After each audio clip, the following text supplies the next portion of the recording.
Welcome visitor, my name is Declan and this is 14th part of the WoW Player's Diary.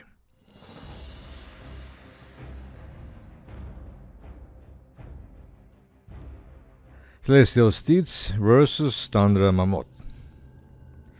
Blizzard's in-game store with its wide selection of mounts and pets and cosmetic gear is something we take for granted now. It's amusing to recall how about 16 years ago Blizzard casually launched a shop with just a few items, sparking heated debates on the forums. It all began in the fall of 209 with a pet store which initially offered a baby Kel'Thuzad and Pandaren monk pets. At the time, this didn't stir upfront strong emotions as pets were purely cosmetic. However, the first mount sold for real money, the Celestial Steed, was a completely different story. When I first saw news about this mount on MMO Champion, I figured that Blizzard was planning a small surprise for an Ulduar anniversary. Perhaps adding this beautiful, translucent horse to Elgalon's loot table with a teeny drop chance to revive interest, for instance. I never imagined it would appear in the digital store, but it did. The excitement around this horse was immense. News sites reported queries of tens of thousands of people eager to buy it. Yes, surprisingly, many were willing to spend real money on a collection of pixels. Soon after I flew into Ironforge and witnessed a funny yet telling scene. Proud owners of these star horses were lined up before the main breach. Players on irregular mounts quickly gathered and a classic online confrontation began. One side shouted things like "shitty mounts" and impaled them, while the Celestial Steed owners reported with "and we quietly bumps" and "what are you angry about, you poor bastards?" Some of the bumps then mounted their mammoths, which were very expensive back then, and used them to block the view of the rich players. Some worried that Blizzard was subtly introducing pay-to-win elements, though this fear was a bit overblown. After all, card mounts from the World of Warcraft trading card game had existed since the Burning Crusade. These rare code cards found in TCG packs could be redeemed for items like Ghostly Tiger from a Goblin in Booty Bay. This tiger mount was bind on equip, meaning it could be sold on an actual house. The physical cards themselves could cost $500–600 back then, and the in-game mounts fetched hundreds of thousands of gold. I remember one player in Gorduni selling the blue spectral tiger for 200,000 gold before Cataclysm. So, a perfectly legal way to convert real money to in-game gold by buying a card and selling the mount. So, that was already existed. Truthfully, these TCG mounts were only accessible to very wealthy folk. The Celestial Steed, however, offered a budget option. For just €20 or $25, any player could own a beautiful, unique horse. Alpha of Cataclysm expansion. Leaks and rumors about the upcoming WoW expansions are a favorite topic on the fan sites, especially during the second year of relevant expansion when in-game activities start to dwindle. I saw these leaks falling in two categories: fan-created theories and content, and information deliberately leaked by Blizzard as a part of their PR strategy. Well, that's my guess. I'm convinced Blizzard strategically releases information this way, and it was particularly noticeable during the Cataclysm hype cycle. Remember, the official Cataclysm announcement was in August 209. Just a week prior, MMO Champion published information that almost perfectly mirrored the official reveal. Then, in early May 210, another scandal erupted. First, a screenshot surfaced showing Deathwing perched on Stormwing Bridge, and shortly after, the entire alpha client for the expansion leaked online. Bouvieville, the admin of MMO Champion back then, posted a bunch of screenshots taken from this sandbox client. These images revealed many interesting details: new zone maps, a volcano in Ashenvale, the Goblin Island of Kazan, a flooded Dark Shore and Thousand Needles, and regreened Blasted Lands, and the Goblin modified Ashara. A couple of days later, Blizzard officially reprimanded Boubieville. He feigned contrition and removed the screenshot from this site. But by 210, anything interesting that hit the internet, even for 5 minutes, was quickly saved and spread across countless hard drives and less scrupulous websites. Fans got another massive batch of images to discuss while eagerly awaiting beta access. Meanwhile, life on the live servers continued. Players were still running the heavily nerfed Icecrown Citadel, and towards the end of June, Blizzard rolled out Path 3.3.5, a filler path. Experienced players understand the monotony of farming the same raid for over 6 months. By the summer 210, ICC had become tiresome for many. To offer a brief distraction, Blizzard released a raid filler, the Rabbi Sanctum. This instance, featuring 3 mini-bosses and the Dragon Helion, was intended to briefly challenge raiders wary of ICC's icy halls. In reality, a single new boss means one lockout to master it, followed by endless farming. However, Path 3.3.5 was notable for more than just this. This path introduced Real ID, a Battle.net feature allowing players to connect with friends across different Blizzard games. As the name implies, Real ID displayed your actual real name to your friends, regardless of which alt you logged it in on, and your Real ID friends would see it was you. That in itself was mostly fine. But when Blizzard announced that players would only be able to post on the official forums using their real IDs, perhaps the biggest whine in WoW's history erupted. The official forums went to the meltdown. One Blizzard employee tried to demonstrate that using your real name online wasn't scary by posting under his own. Within hours, kind forum goers had figured out his personal details and address, and he was inundated with unsolicited pizza deliveries. After that incident, Blizzard quickly reversed its decision on mandatory Real ID forum posting and dropped the issue. Today, using your real name on social media is common, so this whole episode might seem a bit funny. But back then, online anonymity was still a thing. Invite a friend or yourself. In previous video I explained why I left my guild. I should add that frankly I was also burned out on raiding. 7 months of raiding the same instance 3 or 4 times a week for several hours each session had become a chore. I was tired of ICC, tired of living by raid cooldowns, and tired of a wall gear progression race. The one bright spot during this period was an Ulduar achievement run focused on Yogg-Saron.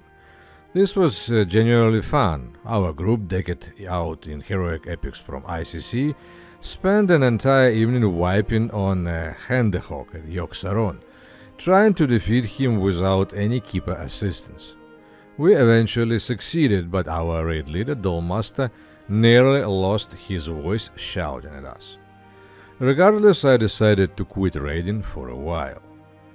Around the same time, another aspect of gaming caught my serious interest, crafting and playing the Action House. I thought of leveling another character from 1 to 80 the traditional way still made me shudder. I had no desire to repeat that grind 2 or 3 more times, so I invested in second WoW account and used the Recruit a Friend RIF feature to invite myself. By mid-June I was happily dual-boxing a pair of paladins across Azeroth, mastering the quirky fun of playing on 2 screens. These paladins hit level 60 in about 3 weeks thanks to the RFE experience bonus. My next RFE pair was a warrior and a warlock, and leveling them went even more smoothly with the experience I'd gained. As a reward for using this feature, I got to choose a special item, and I picked the X-53 rocket, the only two-seater flying mount available at the time.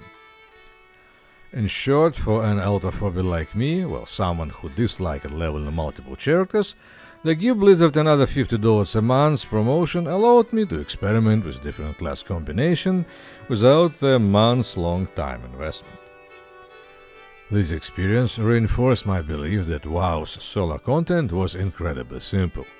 To reach the level cap, you really only need to know a couple of abilities and equip whatever dropped from mob cell quests without even bothering with heirlooms.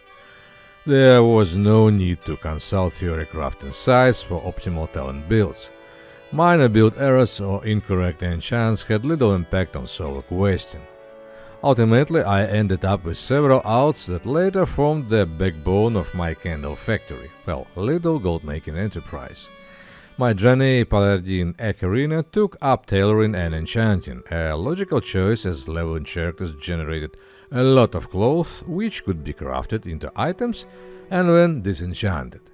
On my human magi Serafina, I experimented with various professions before settling up on enchanting and geocrafting.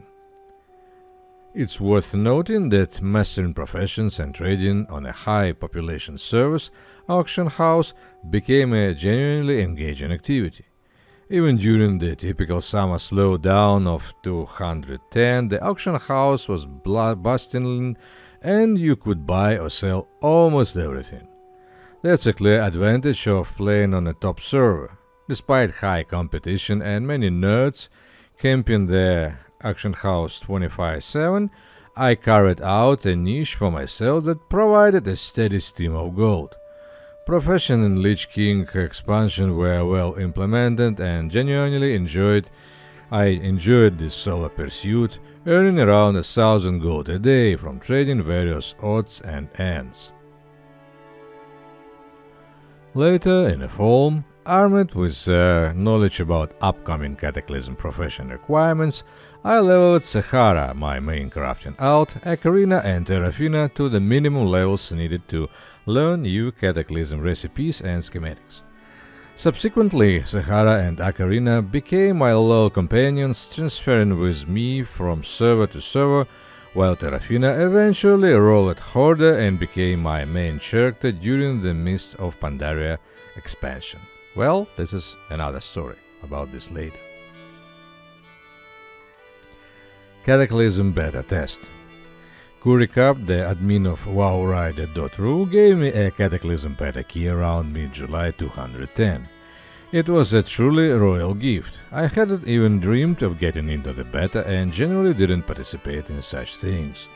Honestly, I was completely surprised and initially overwhelmed. Firstly, I had to upgrade my internet plan, as the beta client was 13 GB and my monthly data cap was only 8. Secondly, my in-game plans leading up to Cataclysm launch had to change. I decided to focus heavily on the beta after leveling my alts and once my 90-day RAF period expired. Again, I'd never done anything like this, but the chance to experience new content before release was incredibly valuable from the information gathering perspective. Once I logged a Mechatork test server, I designated European test server. Well, the chat channels instantly reminded me of the good old days on Moonglade, where I'd played for a year and a half. Of course, beta content wasn't about finding groups or selling gear, but the atmosphere was still positive. People were actively discussing the game, quests, bugs, lore, and their impressions of various moments. Seeing comments like "OMG, it's not a sale" was common. If you asked a question, you generally received a helpful answer, not mockery. The overall vibe was businesslike yet pleasant and comfortable, a stark contrast to the often toxic environment I'd grown accustomed on Gorduni. Players from all over Europe were there, speaking a mix of languages in chat: English, German, Russian, Spanish, French, and no one seemed to have a problem with it. It was quite an international atmosphere, and it was sometimes amusing when someone would start addressing you in their native tongue. Guilds often formed along national lines. As for the beta itself, after about a week of exploring the new content, my impression was that Cataclysm was still very raw. Two high-level zones, Twilight Highlands and Uldum, were completely unfinished and inaccessible. Only 3 or 5 players' dungeons were open. Crafting was also incomplete, reforging trainers were present but non-functional, and there was no training available for new 525 Profession Skill Cup. Archaeology trainers were nowhere to be found. Serious bugs persisted, like one preventing players with 2 crafting profession from learning new class talents until one profession was dropped. Quests were buggy and many felt like generic kill and fetch placeholders, unlikely to make it to the final release. I could not believe, for example, that an epic event like summoning aid from the demigods would boil down to a simple grindy quest chain. Even in the Lich King's steady zones had felt more engaging. Talent trees were still being iterated on, and the new mastery stat wasn't yet working. Female Worgen models weren't even playable. In short, everything felt much in a progress status. And then, like a bolt from the blue sky, in early July came the shocking news: the Path of the Titans system would not be in Cataclysm at launch. This meant a major advertised feature intended to provide an alternative progression path for max-level characters that was being cut. Archaeology was consequently demoted to just another secondary profession. So this is it for today. If you liked this video, so leave thumbs up and subscribe to the channel if you would like to hear the continuation. So thank you very much for your attention. Good luck.